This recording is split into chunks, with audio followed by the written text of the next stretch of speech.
할렐루야. 우리 주님 영광 받으시옵소서. 아멘. 다시 한번 옆에 분을 축복해 주세요. 여러분이 오늘 찬양 드릴 때 조금 아쉬웠을 것 같아요. 뭔가 더 주님께 막 기쁨으로 뛰고 싶었는데 조금 찬양이 바뀌면서 여러분이 약간 아쉬웠을 것 같아요. 예수 나의 첫사랑 찬양 부를 때 더 많이 그 고백으로 주님 앞에 드리고 싶은 그런 마음이었습니다. 그렇지만 주님 앞에 또 예배 드릴 수 있음에 감사하고, 늘 우리 예배가 너무 좋은데 우리는 늘 그런 마음이 있어요. 막 더 주님 앞으로 더 가까이 가고 싶은 그런 마음이 여러분 안에 있어서 그렇습니다. 주님이 여러분의 기쁨이십니까? 우리가 기뻐할 때요, 우리 속에 있는 모든 문제가 다 풀어져 버립니다. 그거 아십니까? 마음이 기쁘지 않았어, 여러분이 그냥 이렇게 여러분의 일상 가운데 있을 때도 기쁘지 않고 그냥 맹숭맹숭할 수도 있고 그냥 덤덤할 수도 있고 때로는 무슨 생각으로 여러분이 가득할 수도 있어요. 그런데 여러분이 주님을 찬양하기 시작하고 주님을 노래하기 시작하면 여러분 안에 기쁨이 부어집니다. 그리고 여러분 안에 기쁨이 차오르면요, 그 기쁨 때문에 여러분이 또 막 찬양하면서 일어나서 또 춤을 추게 될 때도 있어요.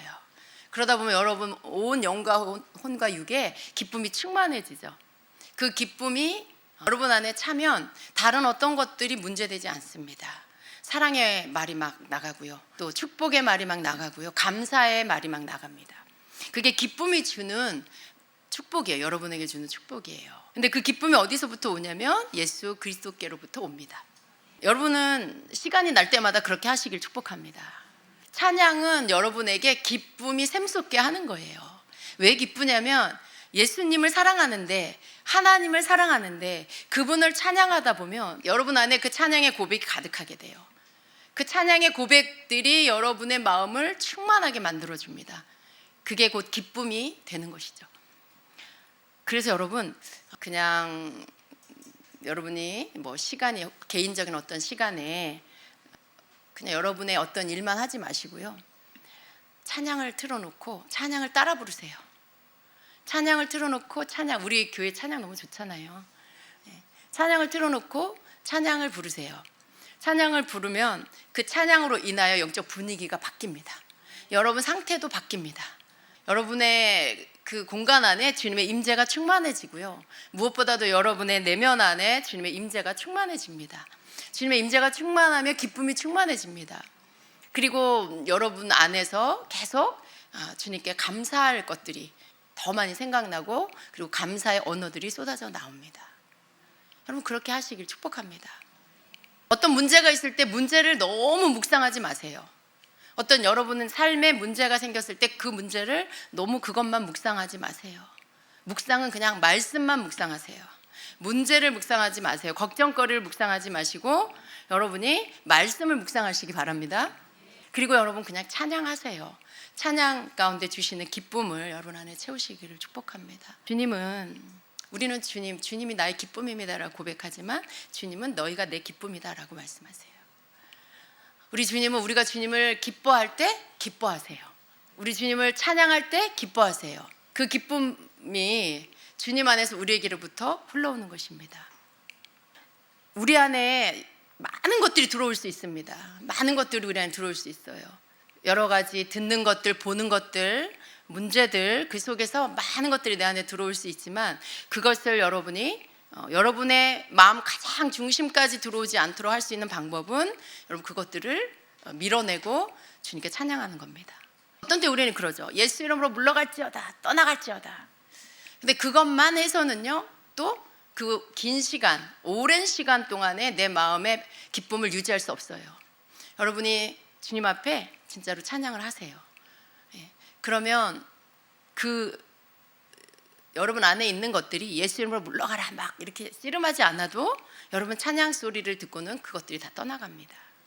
참 신기한 거예요. 여러분, 세상 노래 한다고 여러분 그렇게 기뻐지나요? 지금 세상 노래 하지 않겠죠? 이전에 예수 믿지 않을 때 세상 노래 할 때 여러분 그렇게 기쁘던가요?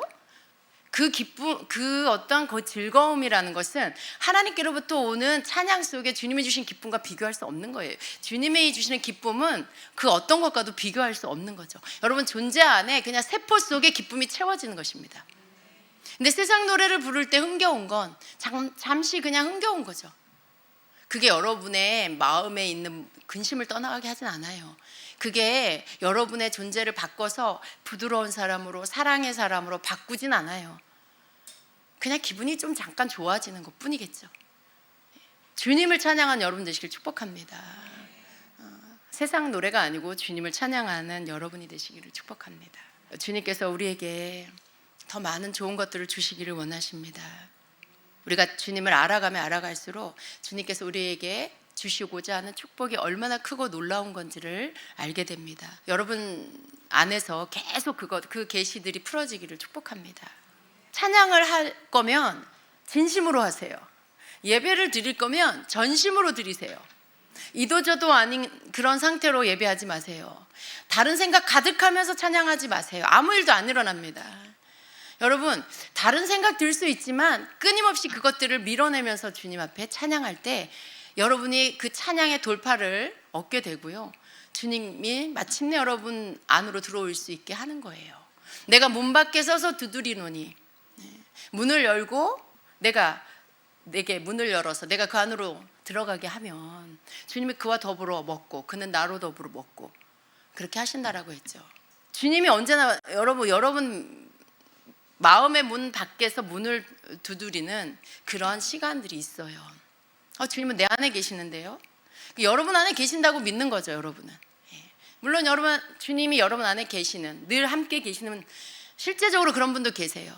그런데 때로는 교회에 왔을 땐 주님이 안에 들어오셨어. 문을 열어드려가지고. 근데 이제 집에 가서 살다 보면 어느새 주님은 밀려나서 문 밖에 서 계시게 되는 일들이 있어요. 여러분이 주님이 왕되지 못하게 하면 주님은 문 밖으로 밀려나십니다. 여러분에게 왕된 것, 여러분의 주인된 것이 여러분 마음의 그 중앙에 그 주인의 자리에 앉게 되는 거예요. 그럼 주님은 문 밖으로 나오셔야 합니다. 여러분이 주님은 내 안에 계셔라고 하지만 그러나 실제로는 주님은 문 밖에 계시는 경우들이 있어요. 근데 그렇게 하면 안 되는 것이죠. 언제나 주님이 여러분 안에 계시는 그런 자가 되셔야 합니다. 그건 그냥 되는 게 아니고요. 모든 상황 가운데 주님이 여러분 안에 계실 수 있도록 하셔야 돼요. 그 환경을 만들어 드려야 돼요. 여러분 마음에는 주님을 찬양하는 찬양으로 찬양하다 보니 감사가 흘러 넘쳐. 주님이 너무 좋아. 주님께 감사하고 싶어. 감사하는 고백을 계속해. 아주 감사할 게 무엇이 있나 막 찾게 되죠. 별걸 다 감사하게 되는 그런 상태가 됩니다. 여러분이 그렇게 바뀌어요, 마음이.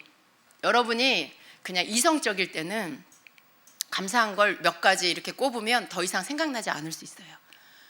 그런데 주님 앞에 찬송을 하다 보면은요, 별게 다 감사한 거예요. 노래할 수 있는 게 감사하고, 목소리 주신 게 감사하고, 숨을 쉬는 게 감사하고, 주님 앞에 내 사지가 멀쩡해서 춤출 수 있는 게 감사하고, 이런 모든 것들을 느낄 수 있는 게 감사하고, 여러분 그 모든 것들을 감사하게 되는 거죠. 정말 그냥 아주 조그마한 거 하나하나가 다 감사로 바뀌게 됩니다. 왜 기뻐지는 줄 아세요? 별걸 다 감사하다 보니 마음이 너무 기뻐지는 거예요. 내가 이렇게 많은 복을 받았구나. 내가 이렇게 많은 것들을 하나님께로부터 받았구나. 내가 모르고 살았구나. 이게 너무 감사한 건데. 그러니까 어때요? 마음이 풍요로워지고 기뻐지고 충만해지는 거죠. 문제될 게 없어요. 숨 쉬는 게 감사한데 뭐가 문제예요? 여러분, 내가 주님을 노래할 목소리가 있는데 뭐가 걱정이에요? 뭐가 걱정돼요? 이게 감사하다면 그 어떤 것도 그것 때문에 걱정하고 씨름하지 않습니다. 목소리가 없어서 노래를 못하는 사람도 있잖아요.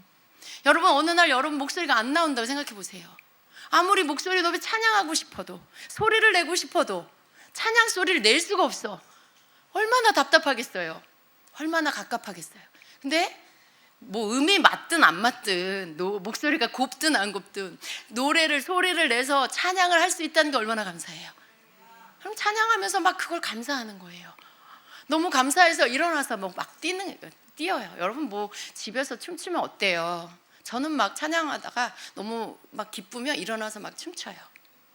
뭐 누가 보든 말든 내 집인데 뭔 상관이에요? 주님, 저 주님께 춤을 춰요. 그러면서 막 뛰기도 하고 돌기도 하고, 그런데 그러면 더 기뻐지죠. 주님이 제 예배를 받으신다고 전 믿으니까요. 제가 그렇게 하는 걸 주님은 내 중심을 보시고 내가 움직이는 모든 것들을 보시고 나의 예배로 주님 받으신다는 걸 전 믿거든요. 그래서 막 그렇게 춤추면 너무 막 기뻐요. 그러다가 가족 중에 누가 나와요. 그러면 저의 그 기쁨의 텐션 그대로 뭔가 말을 하게 되죠. 그 말이 뭘까요? 그 말이 잔소리일까요? 그 말이 구박하는 말일까요? 절대 아니에요. 축복의 말이에요. 사랑의 말이에요. 그냥 나가는 거예요. 그 말이 내 안에 기쁨이 충만하니까, 감사가 충만하니까 사랑스러워 보이고 다 축복해주고 싶고, 다 막 격려해주고 싶고, 내 사랑을 막 나눠주고 싶고, 그런 마음이 막 충만하니까 어때요? 가족들에게도 그런 것들이 나가죠. 여러분, 주님이 원하시는 건 이런 거죠. 이게 곧 예배이기도 하고요, 이게 곧 기도이기도 하고요. 주님이 우리에게 원하시는, 우리 존재 자체가 전부를 주님 앞에 드려서 감사를 드리는, 찬양을 드리는 모습인 거예요. 거기 안에서 기쁨이 충만해집니다. 거기 안에서 여러분 나는 왜 이럴까? 내가 무슨 문제가 있을까? 왜 이 문제는 안 풀어질까? 어쩔까? 여러분 그거 고민한다고 해결되나요? 그거 그렇게 밤낮으로 걱정한다고 여러분 풀 수 있어요? 왜 내 능력으로 안 되고 우리 힘으로 안 되는 걸 가지고 그렇게 씨름해요? 그럴 시간 있으면 찬양하세요. 여러분 그럴 시간 있으면 그냥 주님을 노래하세요. 그냥 주님을 노래하고 찬양하다가 기쁜 마음이 충만할 때 감사하세요. 그냥 감사는 여러분을 겸손케 해요. 여러분 주님, 제가 주님을 찬양할 수 있어서 감사해요. 주님, 내가 이렇게 주님 숨을 제대로 잘 쉬는 거 너무 감사해요 하는데 어떻게 겸손하지 않을 수가 있어요? 그건 당연한 거지. 그걸 감사해. 내가 살았으니까 숨 쉬는 거지. 여러분 이게 겸손한 거예요. 주님, 제가 숨을 쉴 수 있어서 감사해. 이게 겸손한 거예요. 당연한 건데 감사해요. 그냥 당연히 살았어. 감사한 줄도 모르고. 근데 주님을 찬양하다 보니 모든 만물을 지으신 주님 앞에, 전능하신 하나님 앞에 나는 그저 작은 피조물일 뿐인데 내가 그 크신 주님의 자녀가 돼서 그분을 찬양하고 있네. 내가 그분을 찬양할 수 있는 하나님의 백성, 하나님의 자녀네. 하나님을 찬양하는 비밀을 알았네. 이게 얼마나 감사해요. 내가 뭔데? 하나님이 만드신 그냥 피조물이잖아요. 개미를 만들듯이, 작은 그런 벌레를 만들듯이 주님이 우리를 만드신 거예요. 거기에 주님은 우리만 특별한 의미를 부여하셔서 하나님의 형상, 하나님의 모양 따라서 우리를 만드셨어요. 그리고 하나님의 숨결을 불어넣어 주셨어요. 이 얼마나 놀라운 축복입니까? 우리에게 주신 이 놀라운 축복을 우리가 받은 거예요. 여러분, 우리보다 무섭고 큰 호랑이한테는 생기를 불어넣어 주시지 않았어요. 맹수, 그 무서운 사자에게는 우리에게 넣어주신 하나님의 호흡을 부어주시지 않았어요. 우리의 인간에게만 하나님의 생기를 불어넣어 주셔서 우리로 하나님을 예배하고 찬양할 수 있는 존재가 되게 해주셨어요. 얼마나 감사합니까? 얼마나 감사해요. 여러분 뭐가 걱정이에요? 뭘 그렇게 여러분 힘으로 해결하려고, 뭘 그렇게 여러분 그렇게 돋보기를 대듯 여러분 삶을 대고 문제를 찾으려고, 여러분 힘으로 뭔가 찾아내서 좀 해결해 보려고, 그런 거 하지 마세요. 여러분 답을 찾으려고 하면 그냥 주님께 엎드려서 감사하시다 보면 깨달아져요. 감사하다 보면 여러분이 뭘 잘못했는지 깨달아지고 뭐가 부족한지 깨달아져서 주님 앞에 진정한 회개를 드리면서 회복되게 돼요. 우리는 그런 존재예요. 하나님이 우리를 만드신 이유가 거기에 있습니다. 너는 감사해라. 너는 찬송해라. 내가 너의 찬송 소리를 듣고 싶다. 내가 너의 찬양 소리를, 내 앞에 영광 돌리는 그 소리를 내가 듣고 싶다 하시는 거죠. 그걸 우리가 하나님께 드려야 돼요. 여러분 그냥 그렇게 하세요. 찬양하세요. 찬양하시고 또 찬양하시고 그렇게 하세요. 우리 지난번 부흥한국팀 와가지고 찬양한 영상 있잖아요. 우리 지임제교회 찬양도 틀어놓고 부르시고 그 영상도 틀어놓고 부르시고 막 그러다가 한국과 열방을 위해 기도하시고 그 마음이 막 부어지잖아요. 찬양하다가 하나님 아버지의 마음이 막 부어지잖아요. 막 선포가 저절로 나가잖아요. 하나님 북한을 구원해 주시옵소서, 열방이 일어나 찬양하게 하시옵소서. 막 이 선포가 내 영 안에서 그냥 터져 나와요. 찬양하다 보면. 여러분 밥하다가도 그렇게 선포하면 뭐 어때요? 누가 뭐라 그래요? 밥하면서 찬양 듣다가 내 안에서 주님 북한을 구원하시옵소서 막 설거지하다가 막 북한을 구원해달라고, 주님 저 이스라엘을 불쌍히 여기시고 유대인들이 주께로 돌아오게 해달라고, 저 하나님 무슬림들이 주님 앞에 굴복하게 해달라고, 그 무지를 깨트려달라고 막 선포해요. 뭐 어때요 여러분? 뭐 설거지하면서 그렇게 하면 거룩하지 않은 건가요? 여러분 바쁘다가 그런 거 하면 안 되나요? 얼마든지 괜찮습니다. 너무 좋은 거예요. 너무 좋은 거예요. 모든 시간에 여러분이 그렇게 할 수 있다면 그게 최고예요. 최고예요 여러분. 주방에서 일하다가 여러분이 춤추면 어때요? 저는 그렇게 자주 합니다. 좀 재밌죠? 네, 제가 춤추는 모습 보고 싶나요? 주방에서 찬양 틀어놓고 막 일을 해요. 집안일을 하다가 마음이 막 기쁨이 와요. 찬양 부르다 보면. 그럼 저는 막 이제 스텝을 밟고 춤을 춥니다. 뭐 제 마음대로 추는 저의 춤이죠. 근데 너무 기쁘니까 어때요? 막 신나고 기쁘니까 손을 또 놓고 손을 막 들고 손을 흔들면서 또 춤을 추고 빙빙 돌면서 춤을 춰요. 그러다가 또 일하고, 그러다가 너무 기쁘면 막 거실로까지 돌다가 다시 주방으로 가가지고 또 일하고 찬양하고. 여러분 너무 기뻐요. 너무너무 감사해요. 입술에서는 주님이 원하시는 기도가 막 나가요. 저는 설교를 준비하다가도 그래요. 말씀 준비하다가도 찬양을 이렇게 틀어놓고, 왜 그런지 아세요? 제가 주님 마음 받으려고. 왜냐하면 저 혼자 생각으로는 잘 안 되거든요. 사람은 그냥 자기가 혼자 그것들을 할 수 없어요.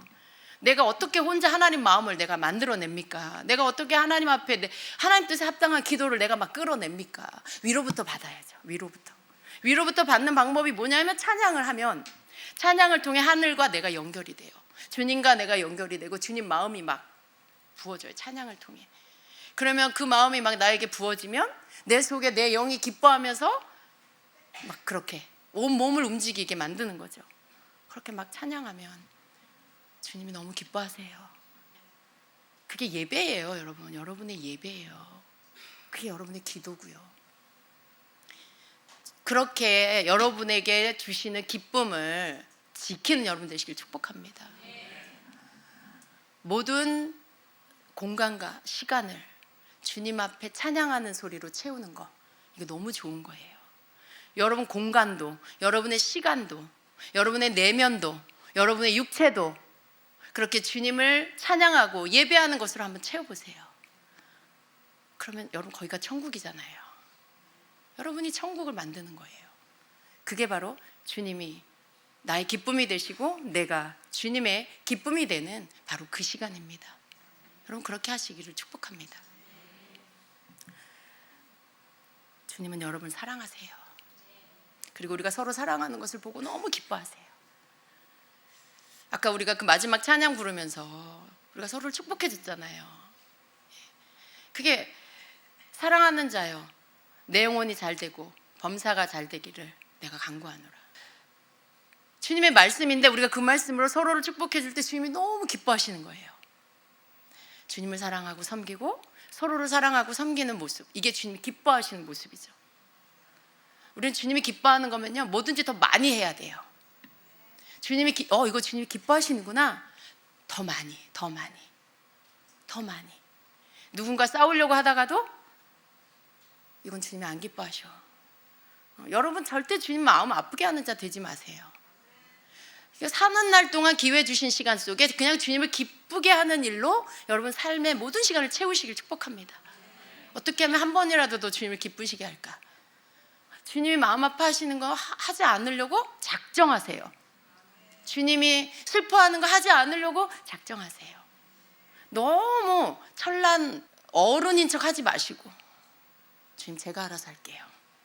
주님 제가 알아서 거룩해질게요. 제 문제는 제가 해결해 볼게요. 지금 제 문제가 뭔지 제가 한번 찾아서 해결하고 올게요. 그러지 마세요 여러분. 주님 앞에 너무 철든 척도, 주님 앞에 너무 어른인 척도 할 필요 없어요. 어린아이 같으면 됩니다. 어린아이 같은 모습으로 주님 앞에 모든 것을 주님을 의지하면서 주님이 기뻐하시는 것을 하기를 기뻐하는 자가 되시면 돼요. 여러분의 진심으로, 여러분의 진심이 주님 앞에 드려지면 주님은 받으십니다. 그게 뭐가 됐든. 그렇게 살아가신 여러분 되시길 축복합니다. 우리 주님께서 여러분의 마음의 문을 두드리십니다. 오늘 라오디게아 교회를 함께 보려고 했는데요. 잠깐 보도록 하겠습니다.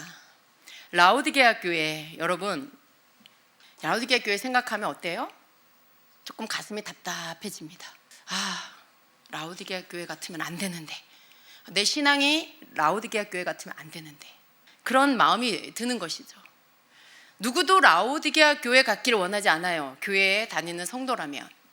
근데 여러분, 자기는 원하지 않는데 어느 순간 우리 신앙이 라오디게아 교회 같을 수 있습니다. 차지도 않고 뜨겁지도 않고 엄청 가난하고 헐벗고 눈먼 자가 자기는 엄청 부자라고 생각하고 있는 이 착각 속에 사는 신앙, 그런 생각하고 살 수 있습니다. 그런데 여러분, 그러한 잘못된 신앙에서 나와야 돼요. 그러한 잘못된 자기 착각 속에서 나와야 합니다. 우리가 라오디게아 교회를 보면서 주님이 우리에게 말씀하시는 그런 부분들, 우리가 얻어야 될 것, 우리가 취해야 될 것은 뭐냐면, 라오디게아 교회에 가지고 있는 생각들을 내가 갖고 있지는 않은지 보고 이제 그것들을 버리고 주님이 고치라고 하시고 회개하고 열심을 내라고 하신 그 포인트가 뭔지를 알고 그걸 내가 취하는 자가 되어야 합니다. 라오디게아 교회에 나타나신 주님, 그 교회에 보이신 주님의 모습은 어떤 모습이에요? 아멘이시요, 충성되고 참된 증인인 하나님 창조의 근본이신 그러한 주님이십니다. 각각의 7교회에 나타나진 주님의 모습이 다 달랐어요. 그런데 라오디게아 교회에 나타나신 주님의 모습은 아멘이신 주님, 충성되신 주님, 참된 증인이신 주님, 창조주이신 주님이십니다. 그 주님의 위엄으로, 그 주님의 신실하심으로 라오디게아 교회에 나타나셨어요. 그러면서 주님 말씀하십니다. 내가 네 행위를 알고 있다. 너는 차지도 않고 덥지도 않다. 뜨겁지도 않다. 네가 차든지 뜨겁든지 하기를 원한다라고 하세요. 네가 이같이 미지근하여 뜨겁지도 아니하고 차지도 아니하니 내 입에서 너를 토하여 버리리라, 이렇게 말씀하시죠. 여러분, 미지근한 건 결코 좋은 게 아니에요. 뜨겁지도 않고 차지도 않아요. 차든지 뜨겁든지 하라고 말씀하는데 주님의 본 마음은 뭐예요? 뜨겁기를 원하시는 겁니다. 차라고 그러시는 게 아니에요. 뜨거우라고 하시는 거죠. 그런데 뜨겁지도 않고 차지도 않은 이 상태에서 마치 개구리가 서서히 뜨거운 물을 부면 그 점점 미지근한 물에서 조금 따뜻해지고 조금 더 따뜻해지는 그 온도 변화를 못 느끼는 상황에서 어떻게 돼요? 자기가 삼키는 줄도 모르고 거기서 죽죠. 사람도 그래요. 미지근하게 아무런 변화 없이 나는 괜찮아, 나는 안전해, 난 차갑지 않아, 이러고 살다가 어떻게 해요? 결국은 주님에게로부터 분리돼 버립니다. 자기 눈이 뭔지도 모르고, 자기가 헐벗었는 줄도 모르고, 자기가 얼마나 비참한 줄도 모르고 그냥 살아요. 아무런 문제가 없다고 생각하고. 봐봐, 내 삶에 아무 문제 없잖아. 나는 많은 재산을 가지고 있어. 하나님이 내게 재산으로 축복해 주셔, 물질 축복을 주셔가지고 나는 근심 걱정 없이 잘 먹고 잘 살아. 하나님이 날 받으셨다는 거지. 하나님이 날 축복해 주셨잖아. 착각하고 사는 겁니다. 여러분, 물질 축복이 하나님 그 사람의 삶의 전부를 받으셨다는 뜻은 아니에요.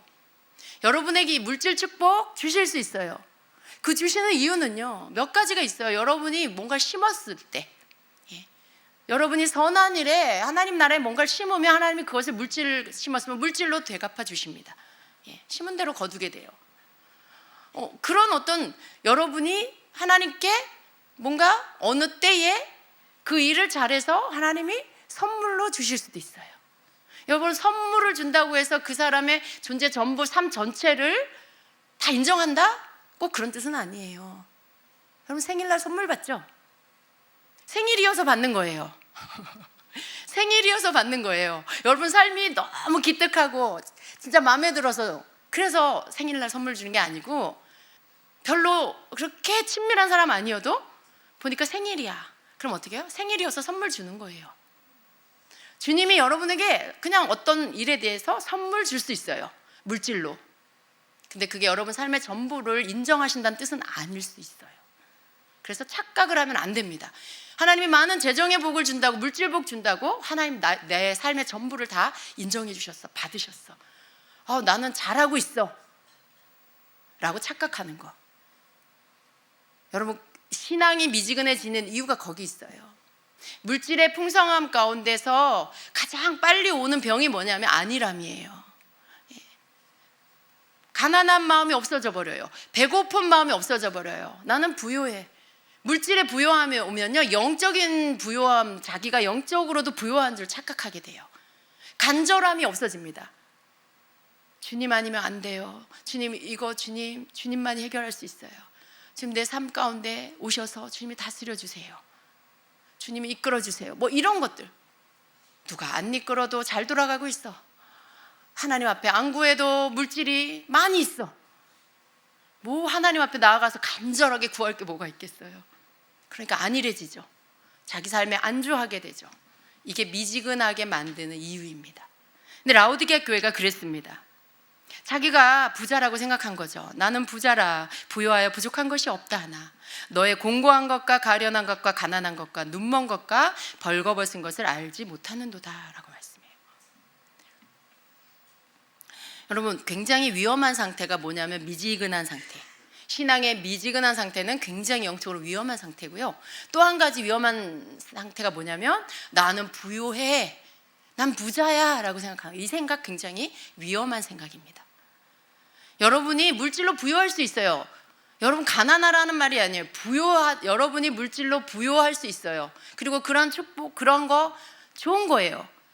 그러나 여러분, 우리의 생각이 나의 부요함이 곧 하나님께서 나를 영적으로도 부요하게 해주셨어라고 하는 착각을 하면 안 된다는 거예요. 내가 부요하든 말든 언제나 주님을 갈망해야 돼요. 내가 물질이 있든 없든 언제나 주님으로 배고파해야 돼요. 주님을 사모해야 되고, 주님을 더 알기 원해야 되고, 그분을 만나고 싶어 해야 되고, 그 말씀을 깨닫길 원하고, 주님 기뻐하시는 게 무엇일지, 주님 뜻이 무엇인지를 알려고 해야 돼요. 이게 여러분, 물질이 있고 없고 상관없이 언제나 여러분의 마음은 거기에 가 있어야 합니다. 물질이 있는 건 그냥 감사의 조건이에요. 여러분이 영적으로 충만하다는 뜻이 아니에요. 이런 위험한 상태에 빠지는 신앙인이 되어서는 안 됩니다. 예수님은요, 이러한 위험 상황에 있는 이 라오디게아 교회를 향해서 뭐라고 말씀하십니까? 내가 너를 권하노니 내게서 불로 연단한 금을 사서 부요하게 하고, 흰옷을 사서 입어 벌거벗은 수치를 보이지 않게 하고, 안약을 사서 눈에 발라 보게 하라 말씀하세요. 그러면서 19절에는 계시록 3장 19절에는 무릇 내가 사랑하는 자를 책망하여 징계하노니 라고 말씀해요. 여러분, 주님이 사랑하신대요. 이 뜨뜻미지근하고 이렇게 자기가 부자라고 착각하고 살고 있는 이 눈멀고 헐벗은 라오디게아 교회를 주님 뭐라고 하시냐면 사랑하신대요. 내가 사랑하는 자를 책망하여 징계하노니 그러므로 네가 열심을 내라, 회개하라 이렇게 말씀. 라오디게아 교회를 실어버리지 않으신다는 거예요. 밖으로 내치지 않으신다는 거예요. 사랑하신다고 말씀해요. 사랑해서 내가 널 책망하는 거야. 사랑해서 내가 너를 징계하는 거야. 그러니 너 열심을 내라, 너 회개해라, 그리고 너 이렇게 고쳐라 라고 하시는 거예요. 여러분, 책망 속에 주님의 사랑이 있음을 믿으십시오. 여러분의 삶에 오는 어떤 징계 속에는 주님의 사랑이 있다는 것을 믿으십시오.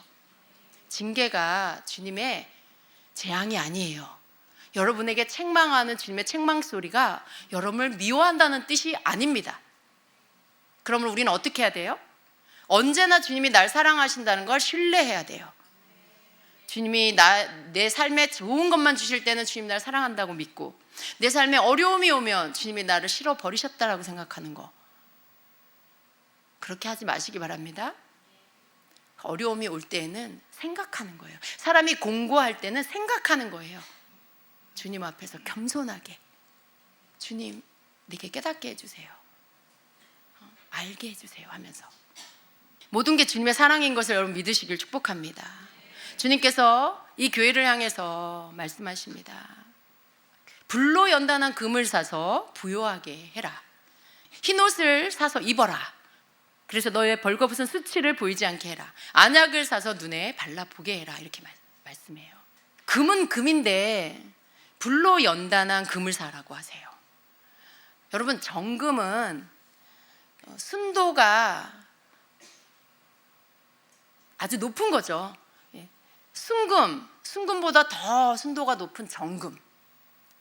풀무불에 넣어서 이렇게 불순물을 뺍니다. 계속 불순물은 걷어내고 금만 남게. 이게 불로 연단된 금이에요. 불에 정제된 금이에요. 근데 여러분, 불로 연단된 이 금이 뭘 의미하나요? 여러분의 정금 같은 믿음을 말씀하시는 거예요. 여러분의 믿음은 그냥 주어지지 않아요. 연단이 있어요. 연단, 시련이 있어요. 시련은 곧 고통이에요. 고통스러운 게 있어요. 그걸로 여러분이 계속 연단되면은요, 결국 여러분은 정금 같은 믿음을 갖게 돼요. 고통이 올 때에는, 여러분이 단련될 때는, 연단될 때는요, 너무 아파요. 힘들어요. 고통스러워요. 어떻게 풀무불 속에 들어가 있는데 어떻게 안 고통스러워요? 어떻게 믿음이 고통 없이 얻어져요? 여러분, 믿음이 고통 없이 여러분 믿음이 성장하던가요? 믿음은 고통을 주고 대가를 치르고 얻는 거예요. 연단을 통해서 여러분에게 믿음이 주어지는 겁니다. 그러니까 연단이 올 때, 고통이 올 때 어떻게 해야 돼요? 하나님 원망해야 될까요? 하나님한테 원망, 불평, 탓해야 될까요? 그럼 땡이에요. 여러분, 탈락이에요. 정금 같은 믿음 절대 못 삽니다. 여러분이 정금 같은 믿음을 살려면 고통의 대가를 치러야 돼요. 힘들고 아프고 괴롭지만 주님 앞에 원망 불평하면 안 돼요. 주님 앞에, 그때는 여러분 견디는 거예요. 그때는 여러분 그 시간들을 견디며 주님 앞에 머무는 거예요. 주님 앞에 함부로 입을 열지 않고 작은 것을 감사할 걸 찾으며 그 상황들을 이해할 수 없어도 받아들이는 거예요. 내가 아무것도 할 수 없다는 걸 알고 다 내려놓는 거예요. 주님밖에 나의 힘이 없습니다. 주님밖에 내가 의지할 분이 없습니다 하고 온전히 그냥 주님께 완전히 그냥 여러분이 기대는 거예요. 그러면 여러분이 그 고통의 시간들을 통과하고 그리고 정금으로 점점점 가게 됩니다. 믿음은 거기에서 만들어지는 거예요. 믿음이 있는 것 같지만요, 시련이 오면 여러분의 믿음이 몇 점인지 다 드러나요. 평상시에 너무 믿음이 좋은 사람, 너무나 영적인 사람 같고 충만한 사람 같은데 여러분 3개월만 여러분 수입이 끊어져 보세요. 그렇게 충만한 사람, 그렇게 영적으로 영성 있는 사람 온데간데 다 없어져요. 그건 믿음이 아니죠. 몸이 힘들 수 있지만 여러분 마음 가운데는 묵묵히 그 시간들을 견디며 주님 앞에 여러분이 계속해서 주님 앞에 예배자로, 주님을 섬기는 자로 그렇게 머물면서 가는 거예요. 주님이 보시고 너 합격이다 라고 하시면 그 단계를 통과하는 거죠. 그럴 때 여러분은 정금 같은 믿음, 불로 연단된 그 금을 얻게 되는 거예요. 그렇게 믿음을 얻는 거예요. 사는 거예요. 여러분의 고통의 대가를 치르고 시련의 대가를 치르고 그렇게 예수님께로부터 금을 사는 겁니다. 그냥 얻어지지 않습니다. 흰 옷을 사서 입어서 벌거벗은 수치를 가려라. 우리의 수치가 뭐예요? 인간의 수치는요, 죄예요. 수치감을 느끼게 하는 건 죄입니다. 부끄럽게 하고 수치스럽게 하고 어딘가 숨고 싶게 만드는 건 죄 때문에 그런 거예요. 우리 죄를 가리우는 흰옷, 주님이 주시는 거예요. 인간의 죄를 가리울 수 있는 건 예수 그리스도의 보혈의 그 씻음밖에 없습니다. 여러분 안에 어떻게 하면 흰옷을 입고 있을 수 있을까요? 예수님이 나의 의입니다. 예수님으로 인하여 내가 의로워졌습니다. 예수님의 보혈만이 내 죄를 씻어주십니다. 주님만이 나의 의가 되십니다. 주님이 내가 예수님 믿을 때 내 죄를 씻으시고 내게 의의 옷을 입혀주셨습니다. 내게 흰 옷을 입혀주셨습니다. 이걸 믿는 거예요. 이걸 의심하지 않는 거예요. 이걸 믿었다 안 믿었다 하는 게 아니고 완전히 믿는 거예요. 어떤 상황에서도. 주님이 내 구원자이심을, 나의 죄를 씻어주신 분임을 여러분 믿는 거예요. 그걸 믿고 여러분이 그 믿음 안에서 걸어갈 때 여러분은 흰 옷을 입고 있는 거예요. 근데 지금 라오디게아 교회 성도들은 뭐예요? 흰 옷이 더러워졌든지 찢어졌든지 벗겨졌든지 그런 거예요. 아무런 주님을 향한 감사도, 주님의 그 십자가의 그 피 흘리심에 대한 감격도 다 없는데, 단지 내가 그냥 부자라고 내가 종교 생활하는 거야. 교회 왔다 갔다, 교회 왔다 갔다. 종교인이 종교, 내 종교. 종교인이란 뜻이 뭐냐면 내가 종교를 내 몸에 걸치는 액세서리 정도로 생각하는 거예요. 액세서리. 여자들 여기다 브로치를 이렇게 단다. 액세서리예요. 그냥 내가 좀 좋으려고, 내가 좀 마음에 좀 가서 예배 드리면 좀 마음 편안해지니까, 내 생활에 종교 하나는 있어야 되니까 그냥 하나 이렇게 다는 거예요. 종교를.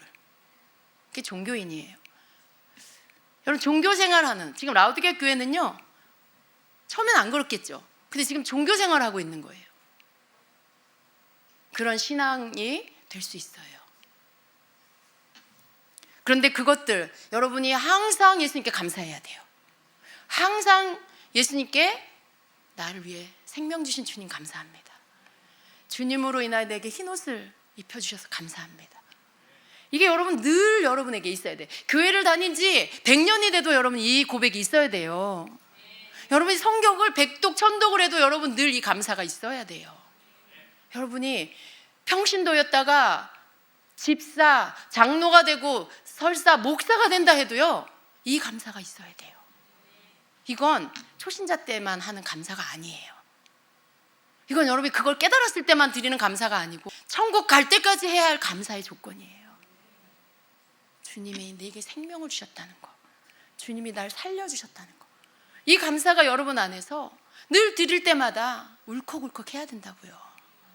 이 감사 때문에 여러분이 높아졌던 마음, 교만했던 모든 게 다 내려지고 다시 겸손하게 주님 앞에 엎드리게 배워야 합니다. 이 흰옷, 주님의 보혈로 씻김받은 자가 입는 흰옷, 이 흰옷을 입어야 합니다. 이것이 벗겨지지 않도록 해야 하는 것입니다. 안약을 사서 눈에 발라라. 이들은 자신들이 잘 보고 있다고 생각해요. 잘 보고 있어. 나는 부자야, 부족한 게 없어. 나는 충만해, 충분해. 물질적으로도 충분해, 영적으로도 충분해. 난 부족한 게 없어. 이렇게 생각하고 있죠.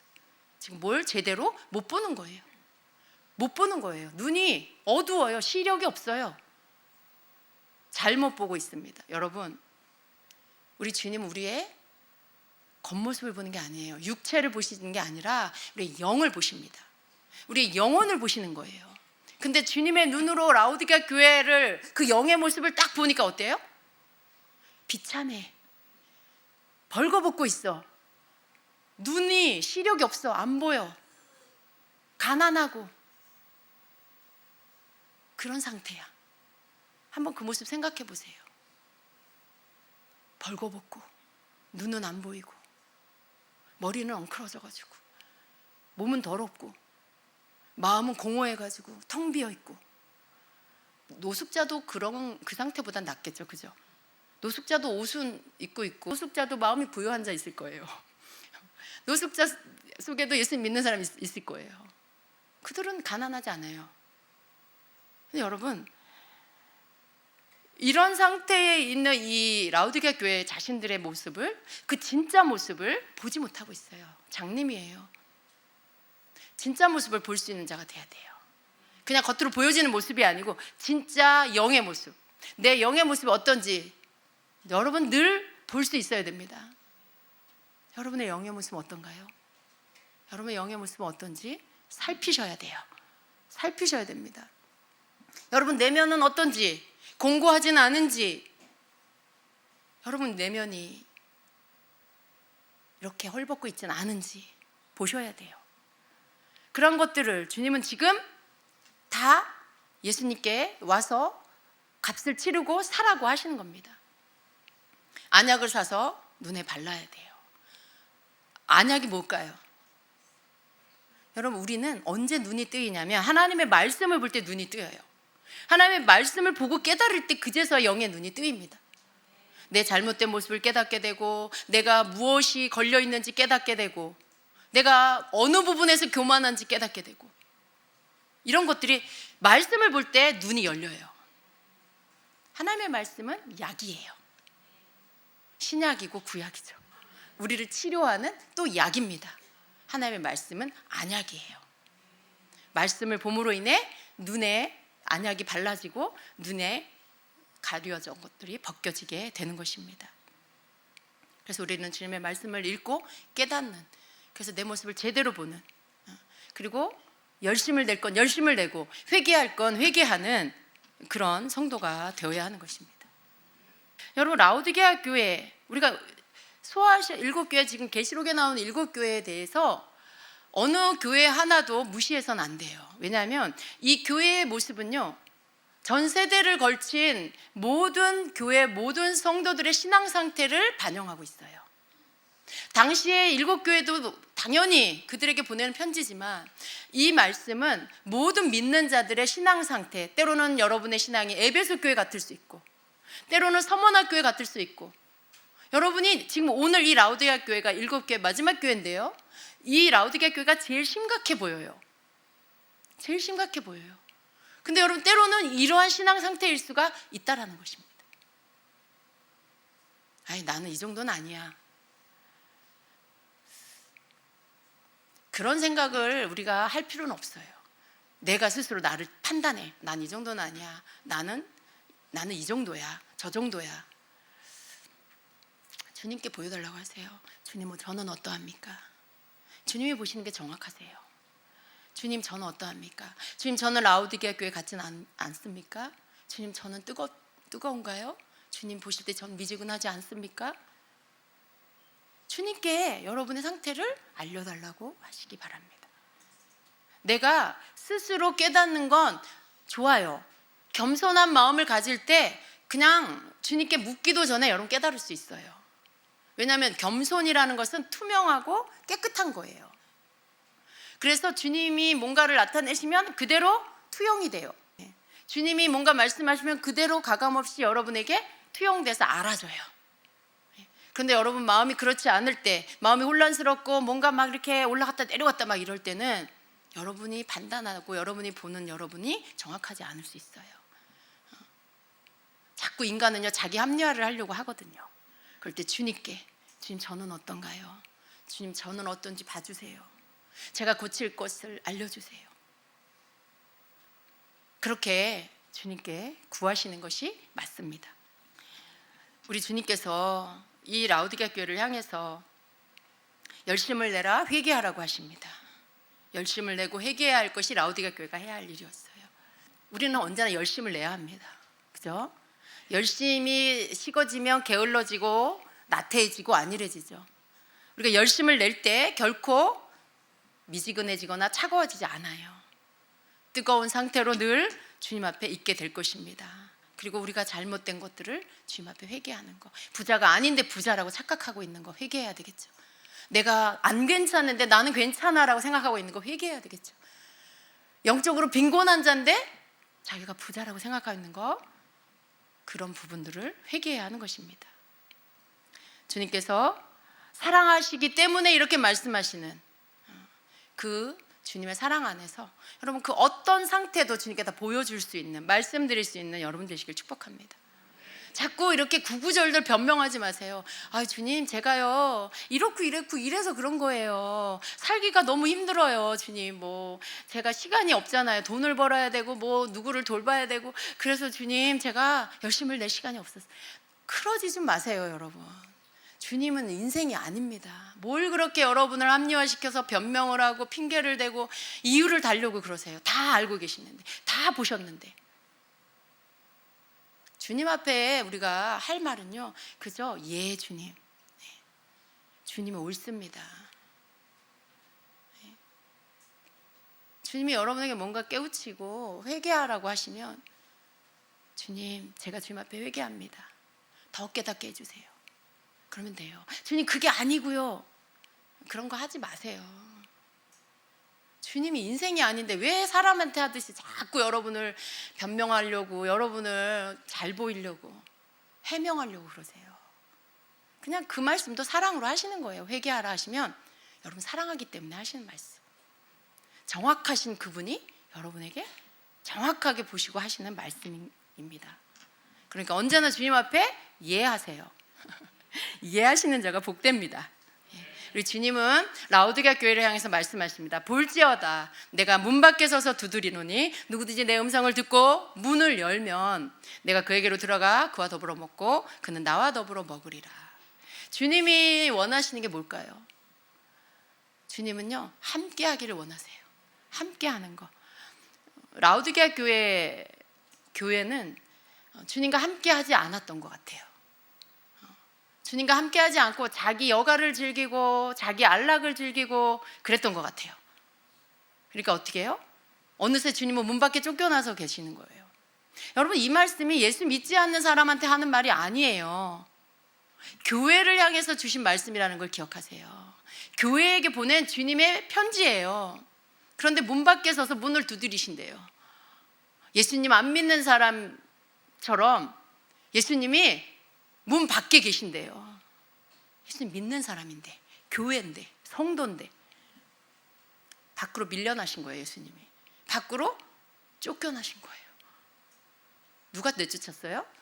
그 마음의 주인인 사람이 문 밖에 서서 두드리십니다. 주님이 문을 열어달라고 노크하십니다. 그 문을 열고 주님은 들어가셔서 야단치시는 게 아니고요, 그와 함께 먹기를 원하세요. 여러분과 함께 먹기를 원하세요. 함께 먹는 거, 그걸 주님 원하세요. 주님은 여러분에게 영의 양식을 먹여주실 거예요. 깨닫게 해주실 거예요. 깨우쳐 주실 거예요. 언제나 주님과 함께 먹으면요 여러분 눈이 열립니다. 누가복음 24장에 보면 예수님과 함께 가던 두 제자, 엠마오로 내려가던 두 제자를 여러분 기억하시죠? 그들이 함께 예수님과 함께 음식을 먹습니다. 누가복음 24장 30절 그들과 함께 음식 잡수실 때 떡을 가지사 축사하시고 떼어 그들에게 주시니 그들의 눈이 밝아져 그인 줄 알아보더니 라고 해요. 예수님과 함께 먹으면요 예수님이 주시는 양식이 있어요. 그걸 우리가 먹게 되고요 그걸로 인해 눈이 떠집니다. 영적인 눈이 밝아져요. 깨달아지게 된다는 거예요. 알아지게 된다는 거예요. 주의 말씀이 뭘 말씀하시는지 깨달아져서 돌이킬 수 있게 되고 회개할 수 있게 된다는 거죠. 그래서 주님은 그와 더불어 먹고 그는 나로 더불어 먹는, 함께 먹는 식탁의 자리에 앉길 원하십니다. 주님과 함께 말씀의 자리에 앉는 여러분 되시길 축복합니다. 주님은 어떤 성도든지 어떤 교회든지 사랑하세요. 다만 원하시는 건 뭐예요? 책망하시더라도 징계하시더라도 돌이켜서 회개하고 회복하고 열심을 내기를 원하시죠. 싫어? 버리시는 게 아니에요. 야, 너 마음에 안 들어. 너 오늘부터 나랑 끝이야. 아는 척하지 마. 이런 분이 아니에요. 너 계명 이거 안 지켰구나. 너 나 아는 척하지 마. 너 이제 교회 오지 마. 이런 분이 아니에요, 여러분. 주님은요 사랑하십니다. 사랑하세요. 그리고 어떻게 해서든지 회복시켜 주시길 원하세요. 그냥 그분 앞에 가서 엎드리면 돼요. 그냥 그분 앞에 아직 잘 모르겠어. 내가 뭘 잘못했는지 잘 모르겠고 주님이 나에게 왜 이런 시련을 주시는지 모르겠어. 그러면 그냥 주님 앞에 엎드리세요. 주님, 전 주님을 사랑하는데 지금 이 시간들이 너무 힘들어요. 주님, 깨닫게 해주세요. 제가 잘못한 게 있다면 깨닫게 해주시고 제가 진정으로 주 앞에 회개하기 원해요. 저를 용서해 주세요. 너 뭐 잘못했는데? 잘 모르겠어요. 우리 아이들 생각해 보세요. 뭘 잘못했어. 그래서 엄마한테 혼나. 근데 지는 뭘 잘못했는지도 몰라. 근데 엄마 잘못했어요. 무릎 꿇고 막 엄마한테 사죄해. 너 뭘 잘못했어? 잘 몰라요. 가르쳐 주세요. 얼마나 귀엽겠어요, 그 아이가. 여러분 그렇지 않아요? 그 어린아이가 뭐 잘못했는지도 모르는데 엄마 앞에서 막 그렇게 용서를 구해. 너무 사랑스러워서 때리지 못할 것 같아요. 잘 타이르겠죠. 가르쳐주고. 그리고는 안아주지 않을까요? 여러분 그러지 않으세요? 아이들 키울 때 그러지 않으셨어요? 아이고 나가 죽어라 이랬어요? 여러분 좀 바꾸세요. 생각을. 우리가 주님을 바르게 알고 이해하면요, 내가 바뀌어요. 좋은 부모가 될 수 있고요, 내 자녀들에게 어떤 언어를 써야 되는지도 배우게 돼요. 주님이 어떤 분인지를 내가 알면 주님이 하시는 언어 안에서, 주님이 하시는 그 모습 안에서 자꾸 나도 배우려고 하게 돼요. 내 언어가 고쳐지고 행동이 고쳐지게 됩니다. 주님께서 이렇게 부족한 라우디게아 교회도 사랑하셔서 주님께서 다시 책망하시고 깨우쳐 주십니다. 혹 여러분 중에 라우디게아 교회와 같은 신앙 안에 지금 있다라면, 또 여러분이 그런 어떤 기간에 또 그럴 수 있어요. 그렇다면 이 말씀을 통해서 여러분 속에 다시 한번 주님 앞에 바르게 반응하는 여러분 되시기 바랍니다. 여러분이 영의 상태가 어떤지 깨달으시고 주님이 말씀하신 처방전을 여러분의 것으로 받으시기 바랍니다. 뭘 사야 하는지를 아셔야 돼요. 불로 연단된 금을 사야 되는지, 흰옷을 사야 하는지, 안약을 사야 하는지를 여러분 깨달으시고 빠르게 여러분이 주님께로부터 그것을 사서 치료 받으시기를 축복합니다. 아멘. 우리 기도하겠습니다.